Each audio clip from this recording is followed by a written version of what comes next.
জনতার মাঝে নেতা, জনতার মাঝে মুখ্যমন্ত্রী। সরাসরি জনতার অভাব অভিযোগ শুনতে এবার জনতার দরবার করবেন মুখ্যমন্ত্রী শুভেন্দু অধিকারী।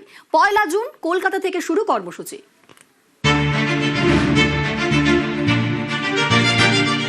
গণতন্ত্রে জনতাই শেষ কথা। জনতা চাইলে সিংহাসনে, না হলে পথে। বিপুল জনমত নিয়ে বাংলায় প্রথমবার ক্ষমতায় এসেছে বিজেপি।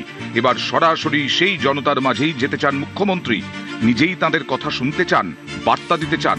জনতার দরবারে মুখ্যমন্ত্রী শুভেন্দু অধিকারী।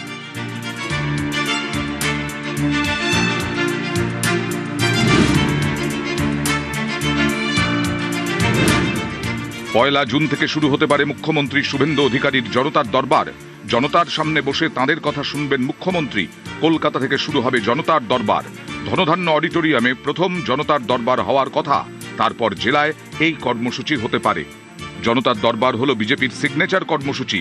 দিল্লি থেকে ওড়িশা, উত্তরপ্রদেশ থেকে মধ্যপ্রদেশ, একাধিক বিজেপি শাসিত রাজ্যেই মুখ্যমন্ত্রীদের জনতার দরবার বসে, যেখানে জনতার অভিযোগ সরাসরি শোনেন মুখ্যমন্ত্রী।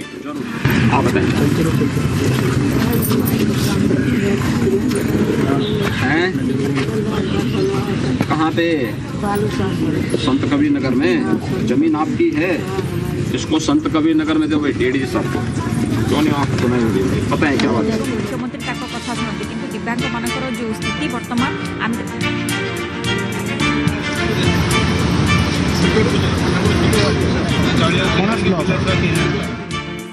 এবার জনতার মাঝে মুখ্যমন্ত্রী শুভেন্দু অধিকারী।